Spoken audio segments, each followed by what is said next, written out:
Of all the days that shook the world, November the 22nd, 1963 is probably one of the most dramatic. President Kennedy, with his wife Jackie, had just arrived in Dallas, Texas, to attend a Democratic Party political festival. The presidential car, with Governor Connolly of Texas in the front and the Kennedys in the back, was traveling through the city center. There was a happy mood as the crowds along the route cheered the president as he moved along in his car. Then suddenly, everyone heard shots.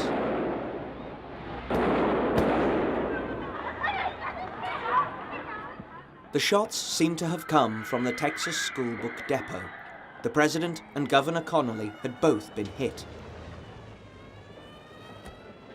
Police immediately sealed off the area, and the search for the gunman began.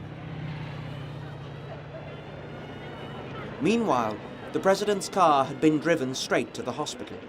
Surgeons worked on a dreadful bullet wound in the head, but it was hopeless. A Roman Catholic priest was called, and the president was given the last rites. He died 25 minutes after the shots. When the full horror of what had happened got through to the people of Dallas, there was much grief, both in Dallas and throughout the world later that day. The gun used to kill the president was quickly found. On it were the palm prints of Lee Harvey Oswald. 4 years earlier, he had left the USA to live in the Soviet Union. He worked there and married a Russian.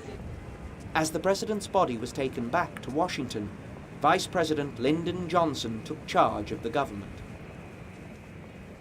This is a sad time for all people. We have suffered a loss that cannot be weighed. For me, it is a deep personal tragedy. I know that the world shares the sorrow that Mrs. Kennedy and her family bear. I will do my best.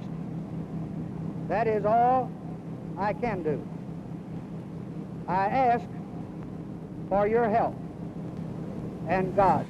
There was no chance of finding out more from Oswald about the president's assassination because his life ended 2 days later when he was shot dead on his way to court by a small-time gangster named Jack Ruby.